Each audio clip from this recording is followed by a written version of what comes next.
So very good morning everyone. Let's quickly take a look at two important questions which is going to be very handy for you in your auditing. First is the management of S Limited requires you to accept an engagement report on the compilation of pro forma financial information to be included in the prospectus.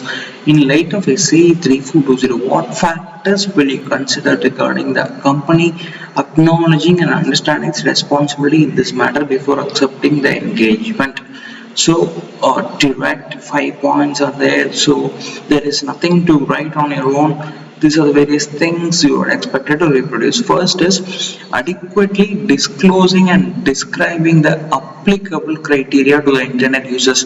If these are not publicly available, if you see in SAE 800 series as well as SREs, SAEs, this word applicable criteria will be used across many places.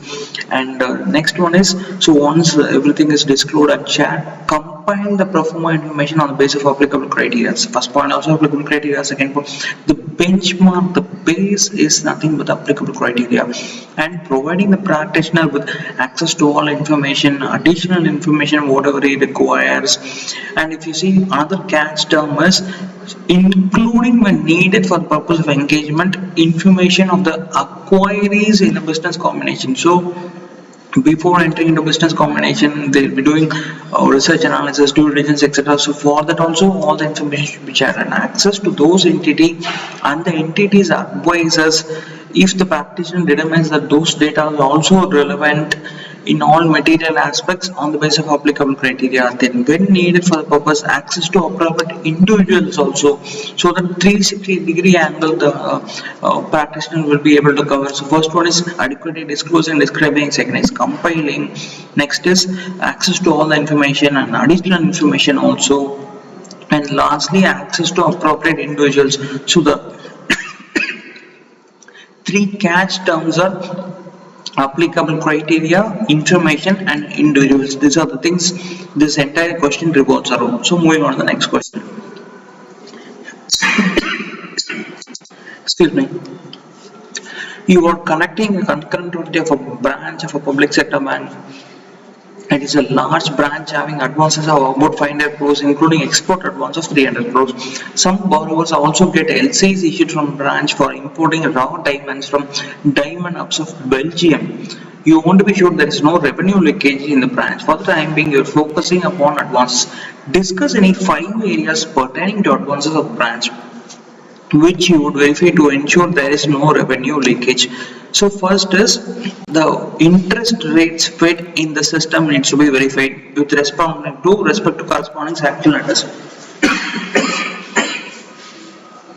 That is the base thing, interest rate and the interest rate based on sanction letters. Then processing fees in respect of freshly sanctioned advances on the renewed limits, and sanction of cash credit limits with accompanying that stipulation to submit stock statements, etc.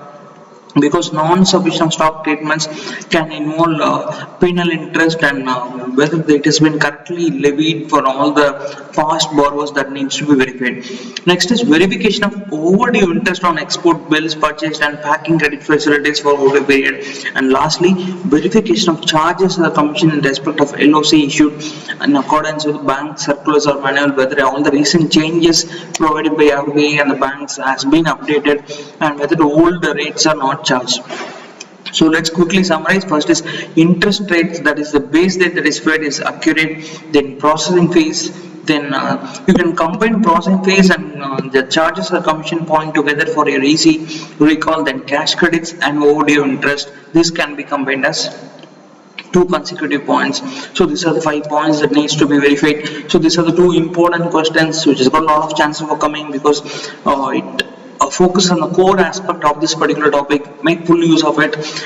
Listen to it as many times as you want, so that it gets registered in your deeper mind and you'll be able to reproduce as it is. Because whenever if you watch and if you keep recalling 10-20 times, when you sit in the exam, these words will flow in your mind automatically, and that will be very handy for you. So best wishes, keep going, all the very best.